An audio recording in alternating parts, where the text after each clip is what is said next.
오늘 하나님께서 우리에게 주시는 말씀은 역대하 32장 27절에서 31절 말씀입니다. 하나님의 말씀을 경청하여 주십시오. 히스기야가 부와 영광이 지극한지라 이에 은금과 보석과 향품과 방패와 온갖 보배로운 그릇들을 위하여 창고를 세우며 곡식과 새 포도주와 기름의 산물을 위하여 창고를 세우며 온갖 짐승의 외양간을 세우며 양떼의 우리를 갖추며 양떼와 많은 소떼를 위하여 성읍들을 세웠으니 이는 하나님이 그에게 재산을 심히 많이 주셨음이며 이 히스기야가 또 기온의 윗샘물을 막아 그 아래로부터 다윗성 서쪽으로 곧게 끌어들였으니 히스기야가 그의 모든 일에 형통하였더라. 그러나 바벨론 방백들이 히스기야에게 사신을 보내어 그 땅에서 나타난 이적을 물을 때에 하나님이 히스기야를 떠나시고 그의 심중에 있는 것을 다 알고자 하사 시험하셨더라. 아멘. 오늘 이 말씀으로 함께 은혜를 나누겠습니다. 먼저 기도합니다. 하나님 아버지, 세상에 속한 모든 것들을 십자가 앞에 내어놓고 오직 주님의 말씀 앞에 씁니다. 이 시간 주의 말씀으로 우리를 새롭게 하여 주옵시고 우리 삶의 모든 문제들이 해결되어지고 응답받는 귀한 시간 되게 하여 주옵소서. 말씀을 전하는 자나 듣는 자가 성령 안에서 하나 되게 하시며 부족한 사람의 죄와 허물은 온전히 십자가의 보혈로 덮어 주옵소서. 모든 것을 감사드려오며 예수님의 이름으로 기도드립니다. 아멘. 오늘 말씀은 사실 7월 30일 주일에 했던 말씀과 짝을 이루는 말씀입니다. 7월 30일 주일날 제가 어떤 말씀을 했는지 혹시 기억하시는 분이 계실까요? 히스기야의 더 깊은 회개라는 제목으로 함께 은혜를 나누었더랬습니다. 제가 가끔 우리 성도님들의 이 카톡 프로필 사진을 보는데 우리 집사님 중에 한 분은 그 프로필 사진 밑에 메시지가 더 깊은 회개 딱 이렇게 써놓은 걸 보고 참 귀하다. 말씀의 은혜를 받고 그걸 이렇게 마음에 새기는구나 하고 제가 되게 고맙게 감사하게 여긴 적이 있습니다. 오늘 말씀은 7월 30일 주일 말씀과 거의 같은 내용이지만 조금 결을 달리해서 관점을 달리해서 보는데요. 오늘 히스기야의 교만과 실수를 좀 더 자세하게 우리가 보겠습니다. 히스기야의 일생을 간략하게 제가 정리해 봤습니다. 여러분들이 보실 때는 한 5분 만에 보시는 거지만 저는 이걸 정리하기 위해서 일주일 동안 고생을 했습니다. 한번 보시면은 주전 740년에 출생을 한 것으로 계산을 해보면 추정을 할 수가 있고요. 이 히스기야가 12세 때에 주전 728년에 아버지와 함께 공동 통치를 시작합니다. 그리고 북이스라엘이 멸망하는 것을 직접 목격하게 되는데요. 북이스라엘이 멸망하는 주전 722년에 히스기야는 18세였습니다. 이후 히스기야는 아수르가 남유다마저 침입하여 멸망시킬까 염려하면서 노심초사하며 정사에 힘썼습니다. 그러다가 7년 만에 비로소 단독 통치를 하게 되지요. 그때가 바로 25세였습니다. 히스기야가 이제 단독 통치를 하면서 북이스라엘의 멸망의 원인을 분명하게 알고 있거든요. 하나님을 배반하고 우상 숭배제에 빠졌기 때문에 북이스라엘이 아수르 손에 멸망한 것을 알고 있기 때문에 그 아버지 때에 벌어졌던 우상 숭배와 종교 혼합 정책의 잔재를 모조리 없애기 위해서 그가 단독 통치를 시작하면서 제일 먼저 성전 정화 작업을 합니다. 그리고 성전이 깨끗하게 된 다음에 솔로몬 이후에 제대로 드려지지 않던 유월절 절기를 지키게 되고요. 더불어서 제사장들과 레위인들이 하나님을 예배하는 직무에 최선을 다하도록 제도를 개혁했습니다. 이 세 가지가 히스기야가 단독 통치를 하는 25세 때에 주전 715년에 일어났던 일입니다. 자, 이렇게 히스기야가 신앙 부흥 운동을 일으켰을 뿐만 아니라요, 아수르의 침입을 대비해서 기온 샘물을 예루살렘 성 안으로 끌어들이는 대대적인 수로 공사까지 성공적으로 마무리합니다. 자, 히스기야는요, 이 단독 통치 15년 동안 모든 일을 성공적으로 해내면서 나름대로 자신감이 붙었을 겁니다. 오늘 말씀 27절에서 30절까지를 보게 되면 히스기야가 부와 영광이 지극하고 온갖 보석까지 말 그대로 모든 영광을 다 얻었습니다. 거기에다가 30절처럼 조금 전에 말씀드린 대로 대대적인 수로 공사까지 성공적으로 마치면서 이 자신감이 생길 수밖에 없겠죠. 하지만 이런 계속적인 성공의 대가로 히스기야는 자신의 몸과 마음을 잃게 되었습니다. 몸과 마음을 잃었다는 말은 히스기야의 몸이 점점 약해져 가서 결국에는 죽을 병에 들고요. 또 그의 마음은 점점 성공으로 인해서 교만해졌던 겁니다. 이때 히스기야가 죽을 병에 걸렸을 때가 언제인지 정확하게 알 수는 없지만 대부분의 이 성경학자들은 이 하나님께서 이사야를 통해서 히스기야가 15년을 연장하여 생명을 연장하여 살게 해주겠다 약속하셨기 때문에 그 15년의 말씀이 약속의 말씀이 성취되었다고 하면 바로 이 히스기야가 죽을 병에 걸린 것은 주전 701년경일 것이다 라고 추정을 합니다. 왜 그런 거 아니? 일생이 나와 있는 표로도 보면 나와 있지만 686년에 사망을 했거든요. 그래서 15년을 거꾸로 해보면 701년이 되는 것입니다. 자, 이 주전 701년에 히스기야는 죽을 병에 걸렸더랬습니다. 그런데요, 이 701년이 바로 산헤립이 남유다를 1차 공격한 때이기도 합니다. 히스기야 평생에 가장 중요한 시기가 언제였을까?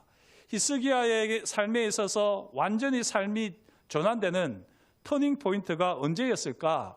바로 이 주전 701년입니다. 이 주전 701년에 어떤 일이 있었는지 이제 조금 더 일목요연하게 살펴보도록 하겠습니다. 히스기야가 죽을 병에 걸렸다가 하나님의 은혜로 고침을 받았지요. 그게 주전 701년에 있었던 일인데요. 이때 하나님께서는 히스기야의 기도를 들으시고 생명을 15년 연장시켜 주셨습니다. 이 생명을 15년 연장시켜 주시면서 표적을 보여주셨는데 무엇이었습니까? 해시계의 그림자가 10도 뒤로 물러나는 놀라운 이적을 베풀어 주셨습니다. 해 그림자가 앞으로, 해가 동쪽에서 서쪽으로 움직이니까 해 그림자가 앞으로 가는 것은 쉬운 일인데 뒤로 가는 것은 어려운 일이니까 그렇게 10도를 뒤로 물려주시면 하나님께서 제 기도에 응답하셔서 제 생명을 15년 연장시켜 주시는 것으로 알겠습니다 라고 구했더랬습니다. 그런데 놀랍게도 하나님께서 이 일을 행하셨습니다. 이거는요, 사실 우리의 이성으로는 이해할 수 없고 설명할 수 없습니다. 도대체가 설명할 수 없습니다. 그러나 분명한 것은 이 놀라운 이적이 일어났다는 것입니다. 자, 이렇게 놀라운 기적을 경험했던 히스기야인데, 그러면 이 히스기야가 하나님의 은혜를 경험하고 생명을 15년 연장시켜 주셨으니 정말 하나님의 은혜에 감사하면서 살아야 되지 않겠습니까? 그런데 문제는 히스기야의 마음이 여전히 교만했다는 사실입니다. 이게 참 안타까운 일입니다. 2016년 3월 13일은 아주 특별한 날이었는데요. 인류 역사에 길이 남을 날이었는데 무슨 일이 있었는지 혹시 아십니까? 2016년 3월 13일. 그때 이세돌 구단이 AI 알파고에게 3연패를 당한 후에 네 번째 대국에서 승리를 거두었던 날입니다. 단순히 1승을 거두었다는 것이 아니라 불가능을 가능케 한 아주 역사적인 날이었습니다. 이 역사적인 날에 이세돌은 알파고를 이기고 나서 한참 동안 그 자리를 뜨지를 못했습니다. 왜 그랬을까요? AI를 이긴 감동 때문이었을까요? 그렇기도 하겠지만 바둑 기사들은 대국이 끝이 나고 나면 반드시 하는 일이 있죠. 그게 무엇입니까? 복귀입니다. 복귀. AI를 이긴 감동도 있었겠지만 복귀를 위해서 그 자리를 뜨지 않았습니다. 자신이 어떻게 해서 알파고와의 대전에서 승리할 수 있었는지, 어디가 신의 한 수였는지를 헤아려 보는 거죠. 인간의 위대함은요, 복귀를 통해서 새로운 도전을 할 수 있다는 겁니다. 항상 우리가 해온 일들을 돌아보면서 그것을 반성하고 그것을 다시 한번 부족한 것을 메워서 더 창조적으로 발전할 수 있는 것이 바로 인간의 위대함이 아니겠습니까? 비단 바둑뿐만이 아닙니다. 하나님의 은혜와 관련해서도 우리는 복기를 할 줄 알아야 합니다. 우리가 하나님의 은혜를 경험만 하고 복기를 제대로 하지 않을 때 우리는 너무나도 쉽게 하나님의 은혜를 잊어버립니다. 히스기야가 바로 그랬습니다. 여기서 우리가 히스기야가 어떻게 복기를 제대로 하지 않아서 하나님의 은혜를 잊어버렸는지 이제 우리가 자세히 보겠는데요. 히스기야가 놀라운 기적과 하나님의 은혜를 경험한 후에 그가 했던 행동이 있습니다. 다른 데는 나와 있지 않고 이사야 38장에만 나오는 이야기가 있는데요. 이 이사야 38장을 보면 히스기야가 찬송을 부릅니다. 찬송을. 하나님께서 베풀어 주신 은혜, 놀라운 기적으로 인해서 찬송을 부릅니다. 죽음의 문턱에서 자신의 눈물의 기도를 들으시고 생명을 15년 동안 연장시켜 주시는 그 하나님의 은혜를 감사하면서 찬송을 부르는데 그 찬송의 마지막 부분 이사야서 38장 17절에서 20절을 제가 한번 읽겠습니다. 보옵소서, 내게 큰 고통을 더하신 것은 내게 평안을 주려 하심이라. 주께서 내 영혼을 사랑하사 멸망의 구덩이에서 건지셨고 내 모든 죄를 주의 등 뒤에 던지셨나이다. 수월이 주께 감사하지 못하며 사망이 주를 찬양하지 못하며 구덩이에 들어간 자가 주의 신실을 바라지 못하되 오직 산자 곧 산자는 오늘 내가 하는 것과 같이 주께 감사하며 주의 신실을 아버지가 그의 자녀에게 알게 하리이다. 여호와께서 나를 구원하시리니 우리가 종신토록 여호와의 전에서 수금으로 나의 노래를 노래하리로다. 이렇게 히스기야가 노래합니다. 이 마지막 20절을 다시 보시면 종신토록 여호와의 전에서 나의 노래를 노래하리로다 결심을 합니다. 종신토록이 무슨 말입니까? 평생토록. 이후에 죽을 때까지 나의 노래를 노래하겠다. 이것이 히스기야의 결단이었습니다. 결심이었습니다. 그런데 이 히스기야가 어떻게 했을까요? 오늘 본문 말씀 바로 앞 25절을 보시면 히스기야가 마음이 교만하여 그 받은 은혜를 보답하지 아니함으로 이렇게 이야기합니다. 결심까지 해놓고는 하나님의 은혜에 감사의 찬송까지 해놓고는 그 은혜를 온전히 보답을 하지 않는 것입니다. 놀라운 은혜를 경험하고 나면 어떻게 이런 일이 있을 수 있는지, 과연 나는 이런 놀라운 기적을 경험할 만큼 이 은혜를 누릴 만큼 자격이 있는지 정직하게 우리를 돌아봐야 되지 않겠습니까? 그렇게 은혜를 복귀하면서 결심을 하면서 나의 노래를 노래해야겠다, 나의 노래를 불러야겠다, 이렇게 우리가 하나님 앞에 결심을 해야 할 것입니다. 그런데 이 히스기야가 나의 노래로 노래하겠다라고 하는 결심은 하나님이 너무 기뻐하시는 결심인데 복귀를 제대로 하지 못했습니다. 사랑하는 성도 여러분, 우리가 받은 하나님의 은혜에 무엇으로 보답할 수 있을까요? 우리가 돈을 가지고 하나님의 은혜에 보답이 될까요? 착각하지 마십시오. 하나님께서 우리에게 다 주셨잖아요. 물질을 다 주셨는데 그 일부를 드리면서 우리가 하나님의 은혜에 보답한다고 생각하면 안 됩니다. 우리가 열심히 봉사하는 것, 하나님의 은혜에 보답하는 것 아닙니다.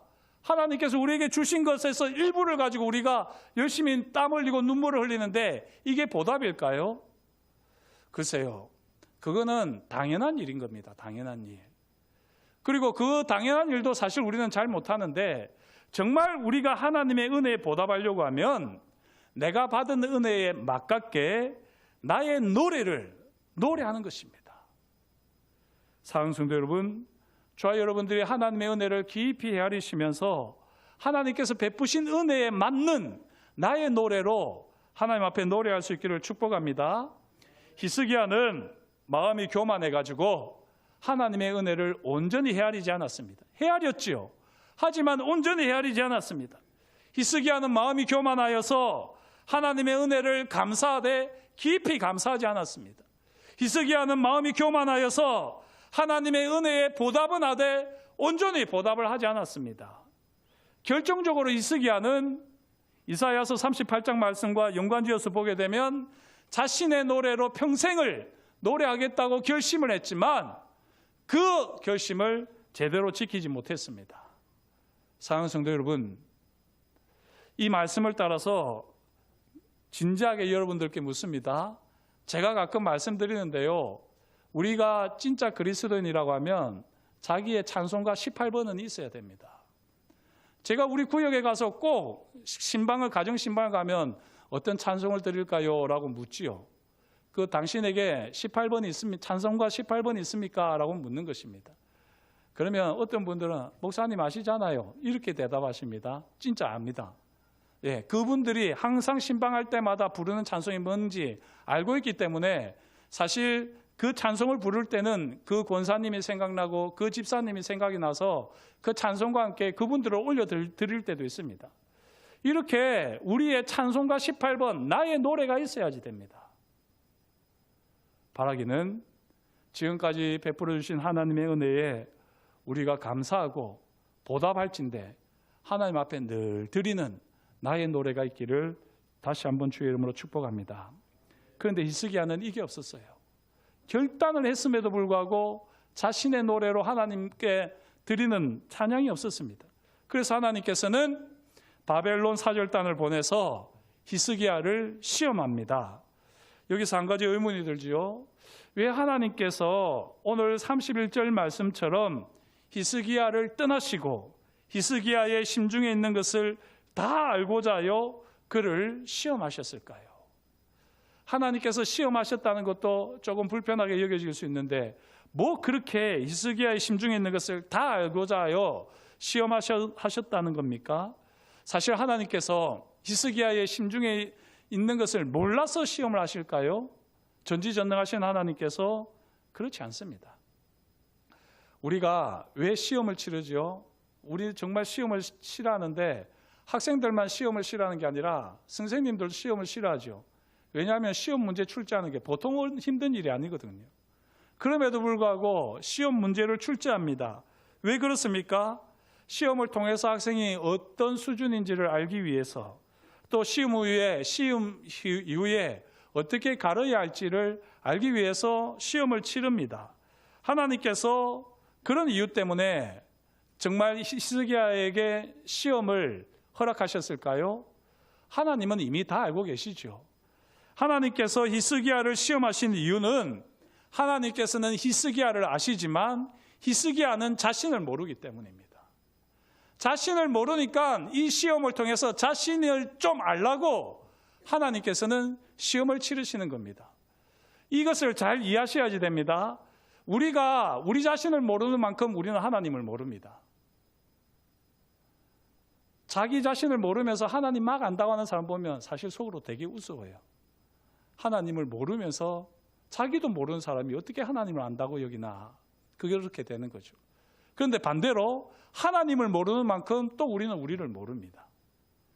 그래서 하나님을 아는 만큼 나를 알고 나를 아는 만큼 하나님을 알기 때문에 하나님께서는 히스기야를 아는 만큼 히스기야가 자신을 알도록 시험을 허락하셨던 겁니다. 사랑하는 성도 여러분, 우리 스스로를 살피며 자신을 늘 시험하지 않으면요, 하나님께서 우리를 시험하실 겁니다. 어떤 시험이 더 힘들고 어렵겠습니까? 이 사실을 명심하면서 날마다 스스로 자신을 점검하시고 시험하실 수 있기를 축복합니다. 나의 노래, 나는 지금 나의 노래로 하나님을 영화롭게 하고 있는가? 나는 날마다 하나님의 은혜에 감사하며 보답하고자 애쓰고 있는가? 나의 감사는 잠깐 피어오르는 일시적인 기분에 불과한 것은 아닌가? 늘 자신을 살펴보면서 스스로를 시험하시면서 하나님 앞에 나아가게 될 때, 그때 우리는 하나님의 시험도 넉넉히 이겨나갈 수 있습니다. 히스기야는 나의 노래로 노래하겠다 결심을 했지만 그 노래를 그 결심을 제대로 지키지 못했어요. 그래서 히스기야는 하나님의 시험에 보기 좋게 실패했습니다. 바벨론 사절단 앞에서 온갖 자랑과 교만을 떨면서 하나님을 높이지 않았지요. 그 결과 하나님께서 진노하셨습니다. 어떻게 하셨습니까? 주전 701년에 바벨론 사절단도 왔었지만요, 그 이후에 주전 701년에 산헤립이 1차 공격을 하게 되는 것입니다. 이게 바로 하나님의 시험에 실패한 히스기야를 향한 하나님의 진노였습니다. 아수르 왕 산헤립이 남유다를 공격해서 예루살렘을 제외한 많은 도시들을 파괴하고요, 수많은 백성들을 포로로 잡아가는 광경을 히스기야는 그냥 쳐다볼 수밖에 없었습니다.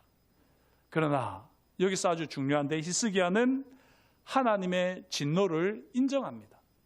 자신의 하나님의 시험에서 실패하였고 그 실패로 말미암아 하나님이 진노하신다는 것을 히스기야는 인정합니다. 여기에 한 인간의 위대함이 있는 것이죠. 저와 여러분들은 어떻습니까? 우리가 하나님의 시험을 제대로 통과하지 못해서 하나님이 우리에게 진노를 쏟으실 때 우리는 어떻게 반응합니까? 왜 나만 이렇게 시험을 받아야 됩니까? 왜 나만 이런 고통을 당해야 됩니까? 왜 나만 이런 실패를, 좌절을 맛보아야 됩니까? 왜 나만 하면서 우리는 불평하고 불만하고 있지 않습니까? 하나님께서 우리를 시험하실 때, 그리고 그 시험을 우리가 제대로 치르지 못하고 보기 좋게 실패했을 때 하나님이 우리를 진노하신다면, 그래서 우리를 책망하신다면, 징계하신다면, 그때 저와 여러분들은 우리 자신의 교만을 깨닫고 뉘우치고 하나님 앞에 겸손한 예배자로 설 수 있기를 축복합니다. 히스기야는 이렇게 했던 것입니다. 자세하게 나와 있지는 않지만 히스기야는 이 1차 산헤립의 공격으로 인해서 그 마음이 낮아질 대로 낮아진 것이죠. 그리고 13년 만에 이제 다시 한번 산헤립이 공격을 하게 됩니다. 그게 표에도 나와 있듯이 688년에 산헤립이 2차 공격을 하게 되는데요, 이때 히스기야가 얼마나 겸손한 사람이 되어 있는지 잘 보여줍니다. 13년 전 주전 701년에 바벨론 사절단이 바벨론 왕 무로닥 발라단의 편지를 가지고 왔습니다. 그 편지를 읽고는 히스기야가 교만을 떨면서 앞에서 보여준 대로, 말씀드린 대로 자신의 부와 권세와 업적을 자랑하면서 여호와 하나님께 영광을 돌리지 않았습니다. 사실 바벨론 사절단 앞에서 자신의 노래로 하나님께 영광을 돌려드렸어야지 되는데 그런 것이 없었기 때문에 하나님께서는 13년 전에 이 아수르 산헤립을 통해서 하나님이 진노하시고 징계하셨거든요. 그런데 13년 만에 다시 산헤립이 공격에 왔을 때는 이 산헤립의 편지를 가지고 겸손해져 있는 이 히스기야가 성전으로 가서 그 편지를 그대로 하나님 앞에 보여드리는 거죠. 그리고 하나님 아버지, 사람이 어떻게 못합니다. 제가 사람을 의지하지 않겠습니다. 오직 하나님께 이 편지를 보여드리오니 하나님께서 은혜를 베풀어 주십시오. 저는 아무것도 할 수 없사오니 하나님께서 친히 역사해 주십시오. 그렇게 간절히 눈물로 기도합니다. 그리고 그때 하나님께서는 이사야 선지자를 통해서 응답을 주시는데요, 머지않아 곧 산헤립이 갑자기 자기 고향으로 돌아가서 그곳에서 죽을 것이다 말씀하시고 그 놀라운 일이 그대로 성취되어집니다. 사랑하는 성도 여러분, 오늘 저와 여러분들이 이 히스기야의 일생을 함께 간단하게 살펴봤습니다. 히스기야가 주전 701년에 정말 하나님의 크신 은혜를 경험했습니다. 그리고 그때 결단을 했습니다. 나의 노래로 하나님을 찬양하고 영광을 돌리겠다. 그러나 그 히스기야의 마음에는 여전히 교만이 남아 있었기 때문에 이 바벨론 사절단에 왔을 때 그 교만을 떠는 가운데 하나님의 시험에서 실패할 수밖에 없었지요. 그러나 그 이후에 아수르 1차 침입으로 마음이 낮아질 대로 낮아지고 겸손해진 다음에는 어떤 상황에서든지 하나님께 모든 것을 내어드리는 그런 믿음의 사람, 예배자가 되었던 것입니다.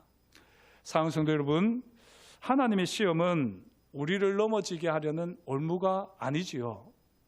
하나님의 시험은 우리가 지금 어떤 상태인지를 똑바로 보게 하십니다. 하나님의 시험은 우리가 얼마나 하나님의 은혜를 기억하고 보답하는지 헤아리게 하십니다. 하나님의 시험은 우리가 하나님께 드린 약속을 얼마나 잘 이행하고 있는지 점검하게 하십니다.